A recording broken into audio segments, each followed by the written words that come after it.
आपको पता है, मैथ्यू के गॉस्पेल में एक लाइन छिपी है जो मुझे हर बार जब मैं इसे पढ़ता हूं तो रोक देती है। बहुत से बुलाए गए हैं पर थोड़े चुने हुए हैं। मैथ्यू 22:14। ये सुनने में तो आसान लगता है, पर वाह, इसमें बहुत कुछ है। मैं आपको कहानी समझाता हूँ। आप कल्पना कीजिए, जीसस एक दृष्टांत सुना रहे हैं, एक कहानी जिसमें एक ट्विस्ट है। एक राजा है जो बहुत बड़ा है और वह अपने बेटे के लिए एक शादी की दावत दे रहा है। वह निमंत्रण भेजता है, राजा का दिल टूट जाता है, लेकिन वह हार नहीं मानता। वह अपने सेवकों से कहता है, सड़कों पर जाओ, सबको बुलाओ, अच्छे बुरे कोई फर्क नहीं पड़ता, मेरा भोज भरा रहेगा। जल्द ही हॉल हर तरह के लोगों से भर जाता है, लेकिन राजा देखता है कि एक मेहमान ने शादी के कपड़े नहीं पहने हैं। जब पूछा जाता है कि क्यों, तो मेहमान के पास कोई जवाब नहीं होता।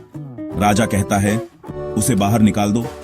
ये पहले तो कठोर लगता है, लेकिन जीसस एक बात समझा रहे हैं। यह दृष्टांत सिर्फ एक पार्टी के बारे में नहीं है, यह हम सभी को ईश्वर के निमंत्रण के बारे में है। संबंध बनाने के लिए, प्यार करने के लिए, कुछ बड़े का हिस्सा बनने के लिए। ईश्वर का बुलावा सभी के लिए है, निमंत्रण से कोई भी बाहर नहीं है।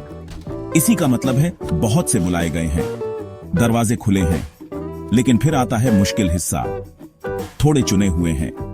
यह ईश्वर के पसंदीदा होने के बारे में नहीं है। चुने हुए वे हैं जो हां कहते हैं और तैयार होकर आते हैं।